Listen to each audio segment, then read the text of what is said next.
Spencer Rattler and the New Orleans Saints face Josh Allen and the Buffalo Bills this week. A 3-0 versus an 0-3 matchup. Oh boy.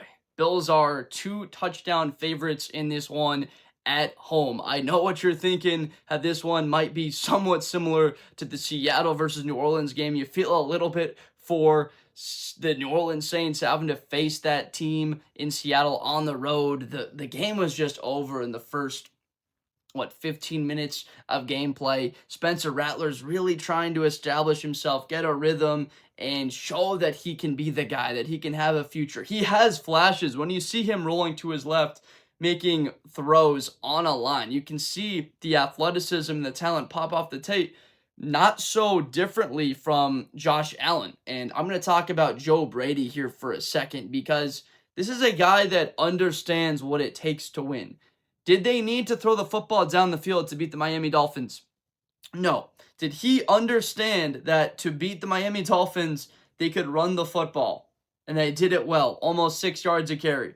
That they could get James Cook the ball when it mattered most. He had almost 6 yards a carry as well, running the ball, over 100 yards. That Josh Allen could be able to dink and dunk, get the ball perimeter to your playmakers, get the football to the tight end, Dalton Kincaid, who had a nice performance. He knew that they were playing a game that they would only lose if they gave it away, if they beat themselves, and Buffalo did not beat themselves in that one. Whereas New Orleans, you could kind of say that they did. Special teams giving it up, a terrible performance from special teams from New Orleans. Just want to give the young quarterback in Rattler a chance in the sense of a starter, a guy that goes out there. It's a fresh day. I feel for the New Orleans Saints fans that had optimism about this season. Kind of a weird situation, almost believing that Tyler Shuck might be the guy, and then Rattler beats him out in the competition. There's still that wall, so to say, of maturities that I like to bring up with New Orleans, and they had all that cap space coming due, and they're trying to create that roster in the first year under Kellen Moore. It's very clear that this team is in a full phase rebuild. We get all of that, but when we're trying to break down a Buffalo Bills Super Bowl contending team, which they've been for the last 6 seasons, versus a full-fledged rebuild team, people say that is the worst team in the NFL, might be in a spot where they're picking in the top 3, maybe first overall. Number one place I look at, New Orleans. When you go out there, can you stop the run?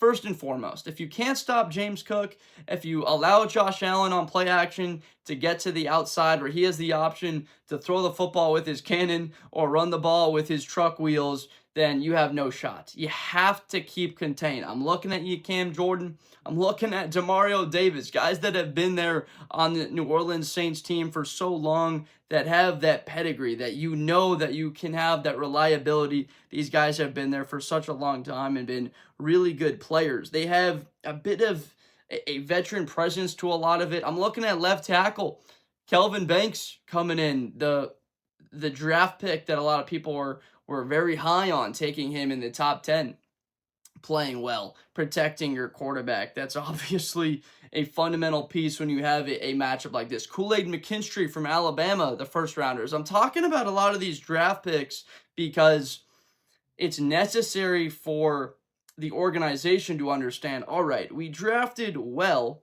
in a couple of places. These guys can develop.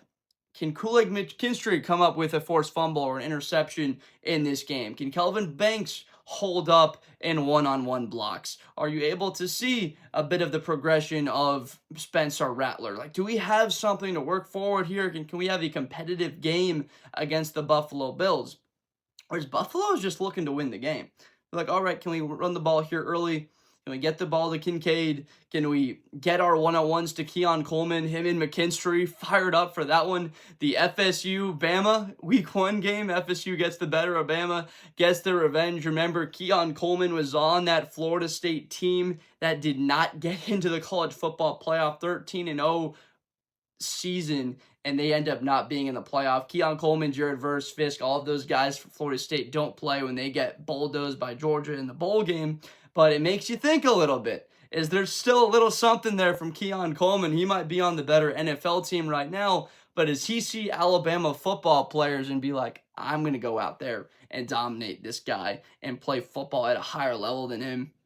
I'm looking to him to have a large day. That Buffalo is looking at this match in a sense, we're going to win this one, but also what we're staring down the barrel of, what we have coming up here in our schedule is a game against the Patriots, a game against the Falcons. Some of these young quarterbacks, right? You've got Bryce Young after that before the Kansas City Chiefs, a ton of winnable games.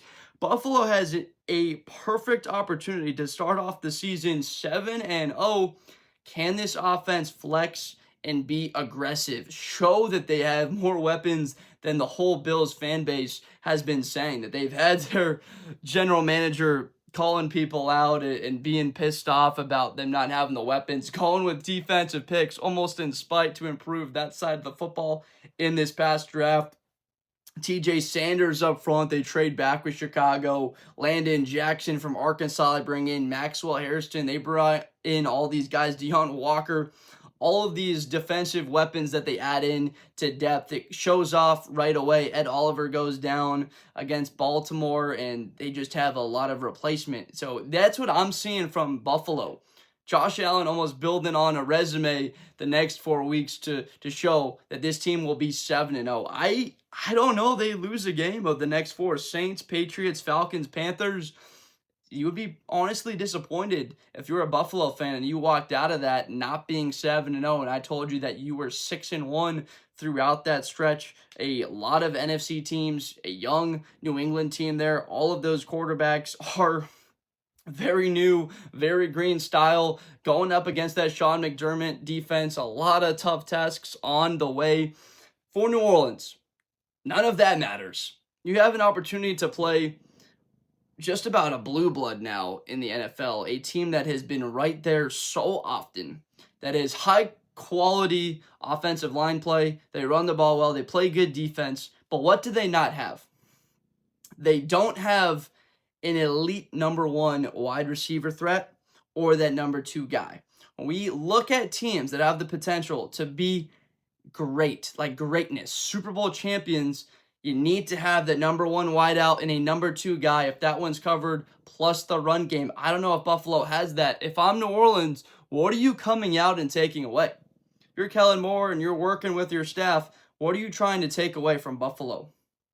I'm trying to take away Josh Allen's ability to get outside of the pocket. I'm setting the edges, making him throw from a condensed, collapsing pocket so that he doesn't use his superpower ability to create outside. We saw him do it time and time again against Baltimore where they're losing contain and Josh Allen goes out there, he extends the play, he has time, makes it tough on one of the best defenses in football in Baltimore. You have to keep contained. Otherwise, you have no shot if you're New Orleans. No matter what Spencer Rattler, your quarterback, does, or if you can get Alvin Kamara going, none of that matters. So that's my game plan. I don't even almost care about the run. I'm just not letting Josh Allen get outside the tackles and go create what he does. So I'm setting that edge. I've got 5 defensive linemen right up there up front, or you're establishing 6-7 guys in the box, making them go to Keon Coleman, making them go to the tight end over the middle of the field within the first second or two, getting the ball quickly out of Josh Allen's hands. That's what I would be looking for if I'm the New Orleans Saints. My faith is very heavily towards Buffalo. This is a class team in the AFC led by the best quarterback in the National Football League right now. I have the Bills with a blowout win, 41-17. This game being at home instead of the Superdome even helps them a little bit more. Let me know down below in the comments what you think of this game, or even where you would attack. I love coming out with my thoughts based on the way I've analyzed the teams. Buffalo, obviously a lot to work with, and not a ton from Spencer Rattler and in this offense to look at here. That's just personally what I would do if I were both of these teams. Buffalo, just try and let Josh Allen be Josh Allen, the play action off of it, getting the football down the field, really establish that. This is your chance to really get that offense humming and develop that rapport with your wide receivers. 41-17, whether you're a Buffalo fan or a Saints fan, let me know your prediction in the comments. Want to hear from all of you, maybe even get into a little bit of some enthusiastic debates or conversations. That's what we're here for. Positivity and enthusiasm for the game of football. I make NFL and college videos every single day We're going to have the live streaming coming out soon to be able to interact with all of you guys live. I cannot tell you how much I appreciate you. If you have not already, please subscribe for more Blitz with Blinder football videos coming out as they do daily. I appreciate you so much, and I will see you next time. Thank you. Best player in college football. That Georgia and Ohio State game, New Year's Eve, is going to be a classic. Josh Blunder. Hi, everybody. I'm Josh Blunder. To the 40, 35, 30, Espinosa to the 20.